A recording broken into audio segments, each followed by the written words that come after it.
صباح الخير، كيفكن؟ اليوم الوصفة بقلاوة أصابع بالفستق الحلبي. أول شي بنعمل القطر لازم يكون سميك، 3 كبايات سكر وكباية مي وملعقة حامض.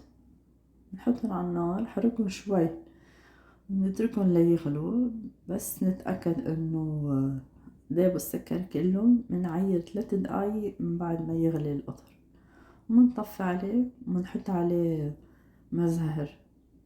منبلش بالبقلاوة، ندهن صينية كتير منيح، ومنعمل ورقة البقلاوة منطويها شوي من الأطراف.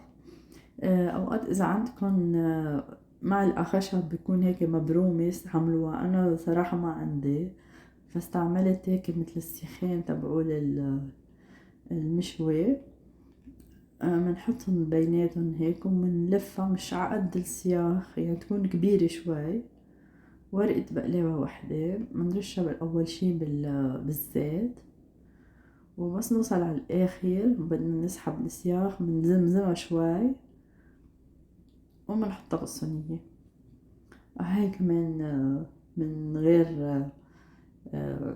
غير محل يعني أوضح بتكون. بطفي شوي الورقة من تحت، منحط السياخ، منرش فستق حلبي بيكون مفروم صغير، ومنبرمها. نبرمها تكون أوسع من السياخ، يعني شي سنتي ونص. نبرمها، منشدها على بعض هيك حتى تزمزم، بعدين بنسحب السياخ ومنحطها بالصينية هيك لحتى تنتل الصينية ويرصوا حد بعضهم.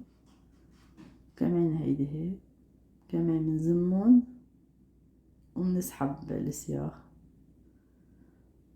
ونحطها بالصينية. هيك اكتملت الصينية. ندهن الوجه بزيت أو إذا بتحبوا سمنة حيالله، ندهنها منيح، وبعدين بنقطعها قد ما بدكن قطعة. أنا قطعتها 2. مندخلها على فرن حامي من تحت، لما نشوفها شقرت من تحت منحمر الوجه. ننتبه دغري بيتحمر الوجه أحسن ما يحترق، وبس تطلع بيكون القطر صار فاتر. منحط على الوجه، ما تكتروا قطر.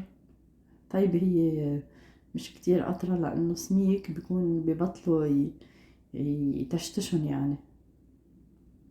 أكل كتير طيبة وسهلة وجربوها إن شاء الله. يلا باي.